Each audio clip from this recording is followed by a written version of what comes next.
Baik, sebelumnya Assalamualaikum warahmatullahi wabarakatuh. Selamat siang. Jadi sebelumnya kami dari kelompok 4 ingin, mempresentasikan tugas manajemen produksi yang berjudul Work Breakdown Struktur. Nah, jadi di sini terdiri dari, teman-teman ada Bang Alvino Eka Wijaya dan Kak Reja, Alpiana, Winda, dan saya sendiri. Mungkin bisa dilanjut. Nah, di sini ada pendahuluan. Nah, struktur rincian pekerjaan atau work breakdown struktur atau WBS dalam pembangunan kapal membagi proyek menjadi elemen-elemen hierarkis untuk memudahkan pengolahan, alokasi sumber daya, dan pemantauan.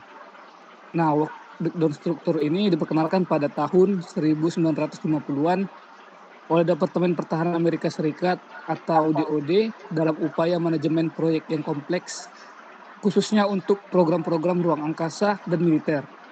Nah, WBS ini merupakan sebuah struktur rincian suatu pekerjaan yang mencakup estimasi waktu pekerjaan dan estimasi biaya yang harus dikeluarkan.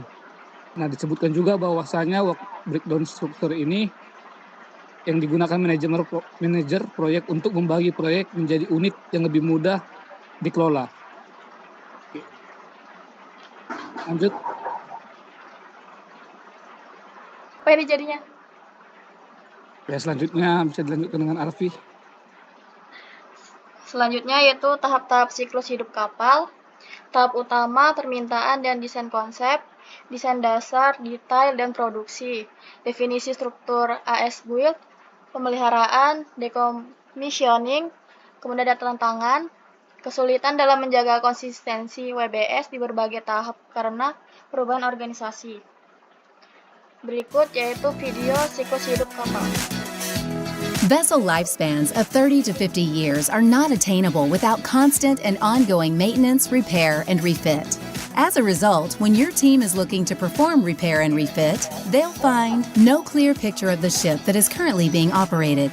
They still do not have access to as-built digital twins for many ships. That when a digital twin is available, it's not compatible with the systems in place or contains legacy and proprietary information that is not accessible. For your organization to make maintenance, repair, and refit seamless, it's crucial to ensure that your design and engineering teams can quickly capture the as-is conditions of an existing vessel when a digital twin is not available. Utilize any existing digital and hard copy designs and information.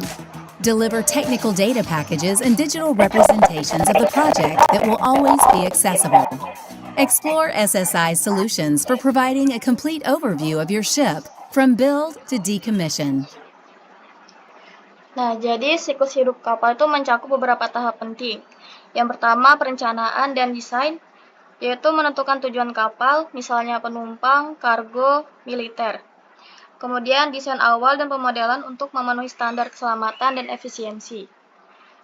Lalu, konstruksi, yaitu pembangunan di galangan kapal termasuk pembuatan kerangka dan instalasi sistem mesin. Kemudian pengujian struktural dan fungsional setelah konstruksi. Kemudian kapal memasuki tahap operasi. Yang pertama pengoperasian, kapal mulai beroperasi, menjalani perjalanan rutin dan pemeliharaan berkala, monitoring performa dan efisiensi bahan bakar. Kemudian pemeliharaan rutin untuk menjaga kondisi kapal. Perbaikan besar jika diperlukan seperti penggantian mesin atau renovasi interior. Kemudian kapal memasuki tahap akhir atau tahap pembuangan. Setelah mencapai akhir masa pemakaian, kapal diperiksa untuk kelayakan.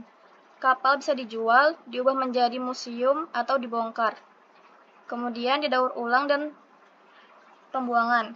Bahan-bahan dari kapal didaur ulang atau dibuang sesuai dengan regulasi lingkungan. Selanjutnya bisa dilanjutkan oleh teman saya yaitu Winda Handayani.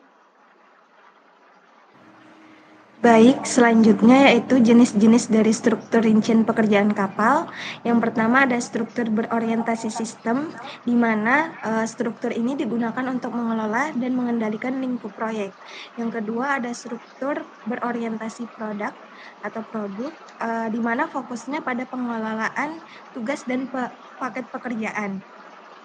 Selanjutnya, ada yang disebut dengan ESWBS atau Expanded Ship Work Breakdown Structure, di mana sistem ini yang digunakan Angkatan Laut Amerika Serikat untuk mengorganisir komponen kapal berdasarkan fungsi. Selanjutnya, lalu untuk contoh dari ESWBS ini mengenai pemecahan fungsionalnya, di mana ESWBS ini mengorganisir komponen kapal menjadi kelompok fungsional utama. Contoh tabelnya yaitu menampilkan rincian sistem kapal yang terdiri dari struktur lambung, sistem propulsi, dan sistem listrik.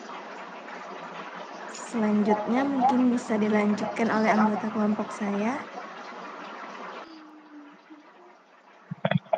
Baik, ini merupakan ship production scenario based on WBS model. Merupakan yang pertama itu ada ship launching. Nah, ship launching itu ada hull block. Hull block terdiri dari block assembly, ada grand block joining, dan block assembly. Di block assembly terdiri dari part assembly, semi block assembly, dan semi block assembly. Setelah itu pada part assembly terdiri dari steel part fabrication, dan semua itu sama juga, steel part fabrication. Next. Program work breakdown structure. Konsep PBS adalah mentransfer semua metode fabrikasi konstruksi kapal yang rumit ke dalam pemrosesan dan memproduksi jalur standar. Memanufaktur yang dapat mengurangi waktu yang dibutuhkan saat menggunakan metode konvensional. Ini akan memungkinkan setiap jalur produksi tunggal untuk memulai, memproduksi, dan berhenti secara bersamaan. Next.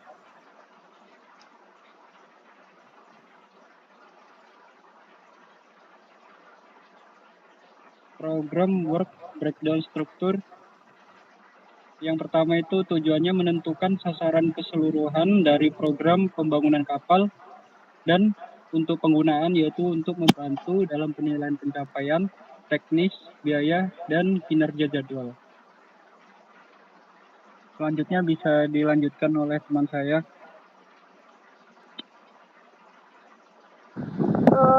Selanjutnya tujuan work breakdown structure. Jadi definisinya di sini adalah membagi kapal menjadi zona geografis atau spasial. Lalu keuntungan di sini adalah meningkatkan efisiensi desain dan produksi dengan mengelola tugas serupa di dalam zona-zona yang tertentu. Next, di sini ada desain yang berbasis komponen dan teknologi for ide.